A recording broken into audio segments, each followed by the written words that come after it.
Hello everyone, it's Rachel here at Claddy Ann's Crafts. Today's project is a quick and easy way to add writing space to your junk journal. This isn't really a tutorial as there's very little to learn, but I thought we'd have a little play with the idea and think of any ways that we can improve on the original idea. I have this design page here which is a double page, so we're going to start at the left hand side. I know that this page is 21 centimeters high, and so I'm going to make a sheet of paper the same height and then begin to concertina it completely. I made the concertina sections about 2 inches wide and then I folded it all up. Now when you get an extra piece like this that is overhanging, then you can just cut that off. I tried to use my paper trimmer, but as we know, my paper trimmer isn't the sharpest and I ended up having to cut it with the scissors. You can choose to make the concertina sections the width that you would prefer. I wanted to make the bottom section of the concertina into a pocket, so to mark it and to make it more obvious, I cut a thumb notch using a circle punch. Even though the paper had been stained with coffee, I still wanted to make it a bit more grungy, and so I inked the edges of it at this point. And I even remembered to use a grungier colour this time, instead of my vintage photo usual ink pad. I used an old Memento ink pad called Rich Cocoa, if you're interested. To keep the concertina closed, we're going to create a tie, which we want to position before we stick the concertina down onto the page.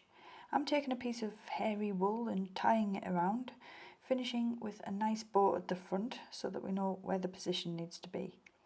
I'm then going to glue the wool onto the back, and for extra security I'm going to add a patch of paper to smooth over the tie, making it easier to put cards and tags in the pocket.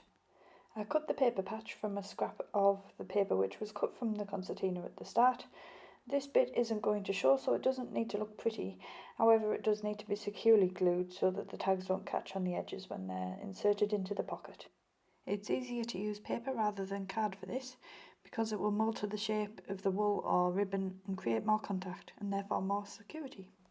Once that is completely dry, it's time to glue the pocket into position, adding a thin line of glue to the long side edge and to the top and the bottom as well. Keep the tassels of the tie out of the way as you don't want to get it stuck in the glue. You could place the pocket in the centre of the page instead of the side and make it into a belly band if you wanted, but I wanted to use this as an opportunity to make an extra wide page. At this stage, the top of the concertina can be decorated. I had these 2 tiny photographs from my stash, which I used as the focal point. I made a kind of extra long cluster by layering scraps of paper and card underneath the pictures. I used an old book page to frame the pictures, and I loved the way that the book page lifted the fairly dark photographs. I tore the edges so that they looked more organically placed, and then I attached those to one another with a narrow strip of tracing paper.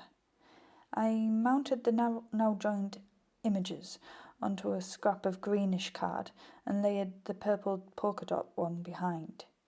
Even then, I thought that the cluster looked a bit stranded in the centre of the pull-out, so I played around with the placement of those brown pieces and realised that turning them an unorthodox way actually grounded the cluster and made it look less random and floating. I didn't actually measure the width as I was doing this, but the fact that the finished cluster fit on top of it perfectly was a complete fluke. So if you're doing a similar kind of decoration, make sure it fits on top properly first. So there we have our first project doing this kind of thing. So we've got the pull out to the side, so you've got all of that extra space. You can tie that close so it doesn't flap around unwantedly. And then you've got the pocket behind, which you can pop journal cards and tags and photographs and things inside. I made this journal card and pocket for this next page because I wanted to show how this next way with a concertina can really add space to write when your journal is already jam-packed full of goodies, because lots of us like to really fill up our journals using lots of photographs and bits of ephemera, and sometimes it leaves a page quite full so there's nowhere to actually write anything. So we can use this technique by folding a tiny weeny concertina with narrow sections, which will then be able to fold away neatly into a smaller space.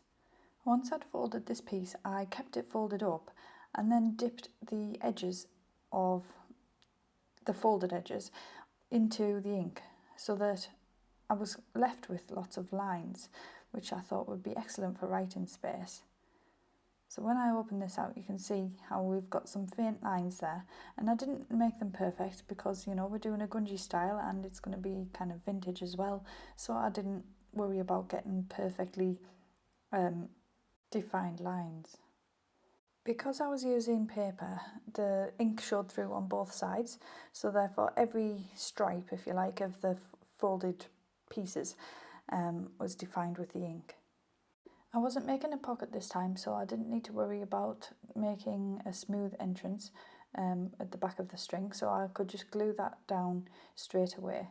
So I made enough string to wrap around and then tie a bow at the front. And then this was just really simple because I didn't even need to decorate it with it being so narrow. But if you use something more decorative than what I had here, I just had some embroidery floss, and it's going to really show up and make this more of a feature rather than having to decorate the front of it. So now when you open that up, it drops down and you can see that you've got lined writing space, which fits perfectly on the page and then tucks away nicely, so then that reveals your journal card behind. So let me know if you have any other ideas about how to use concertinas in your journals, and I shall see you again next time for another video. Oh, and don't forget to subscribe. Bye!